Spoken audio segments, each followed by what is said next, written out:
welcome back to our late edition news.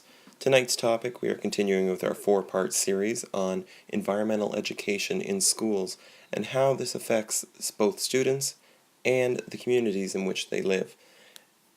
Why did you choose to start a green project at the school?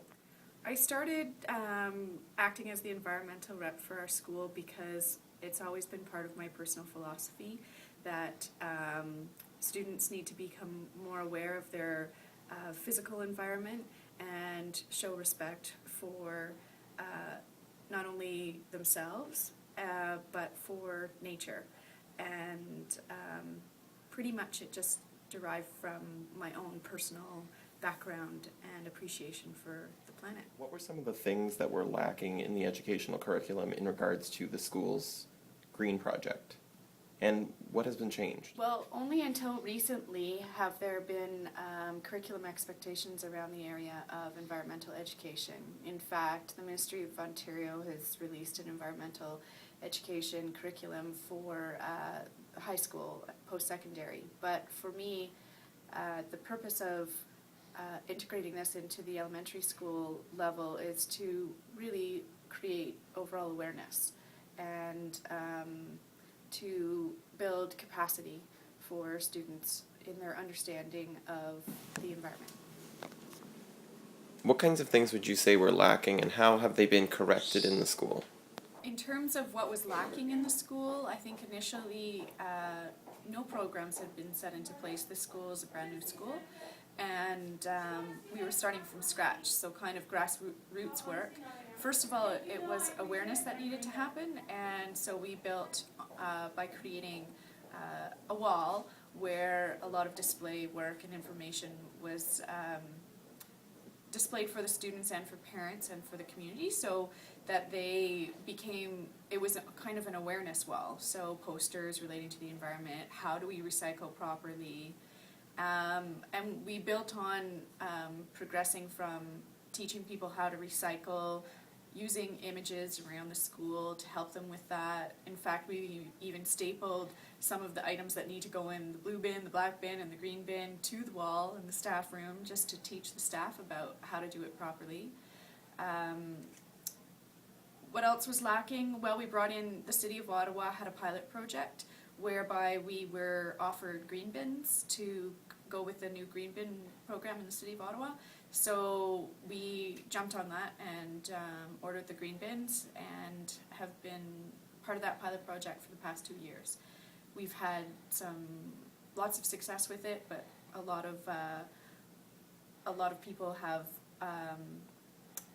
we've had some trouble with how we get that going in the school.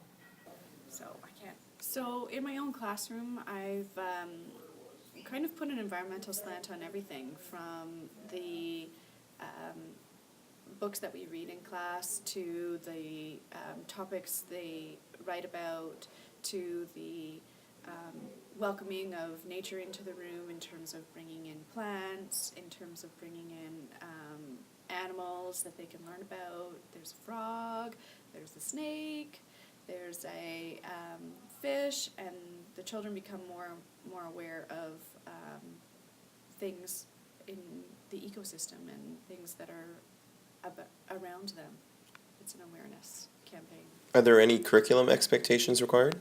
Well, only until recently have there been curriculum expectations around the area of environmental education. In fact, the Ministry of Ontario has released an environmental education curriculum for high school, post-secondary. But for me, the purpose of integrating this into the elementary school level is to really create overall awareness and to build capacity for students in their understanding of the environment. How would you improve the students' understanding of the environment around them? In terms of improvement, I think that our school could work towards a schoolyard greening project where we bring in native species and we build a garden where children would have more access to the natural species that are in this area, and that they would be able to touch and feel, and to feel more part of the environment, I think is important. We could also improve in how we act as leaders so that all teachers become aware and kind of behave in a environmentally and socially responsible way, so that we're sending that message consistently throughout the school at all times, rather than just the green team promoting this message, that it's a message that's ingrained in our school mission and our school field. When you first enter the school, you're greeted by a series of posters and displays that were put there by the students. The students are trying to show that they are looking at this as a global initiative, and that's symbolized best by the large globe that's hanging in their front foyer. Now, when you walk around the school, there are an enormous amount of live plants that are growing to help give that sense of life in the school. Now, the students go around and collect all the waste from the green, black, and blue bins. Now, they can't really do anything else but that unless they have funding, and that comes from the Toyota Evergreen program and TD Friends of the Environment.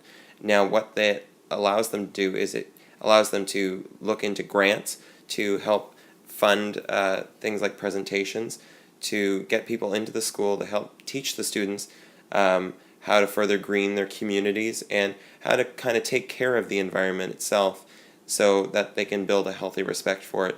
But sadly, a lot of the times, these programs are only able to be funded out of the teachers' own pocketbooks.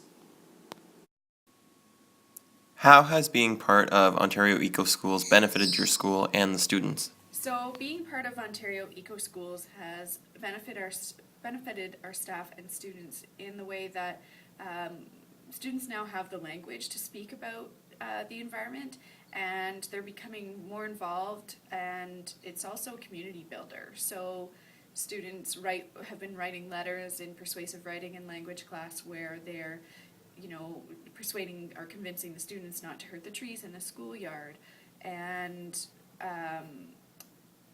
it's just creating a culture of caring, and I think that is the most important that's the most important thing that Ontario Eco Schools implementation into our school has provided us with. What kinds of things do you hope to have accomplished in the future of the School's Green Project? So ideally, we would love to do some work in the area of schoolyard greening. I think that would be one of the priorities for our school, to create a natural environment where the students can learn and work and play in the schoolyard. That would help us achieve gold with Ontario Eco Schools, the gold status. Currently, we're a silver status eco school, meaning that we have achieved the criteria set by Ontario Eco Schools. A lot of work needs to be done in the area of schoolyard greening, as well as leadership. It really is about the administrative staff and the teachers and the message that we send to the students, because they're quite eager to participate and very interested in becoming more environmentally aware. Some pretty interesting stuff there. Now, when we come back from our break, we are going to be interviewing a horse who rescued his owner. Don't miss it after the break.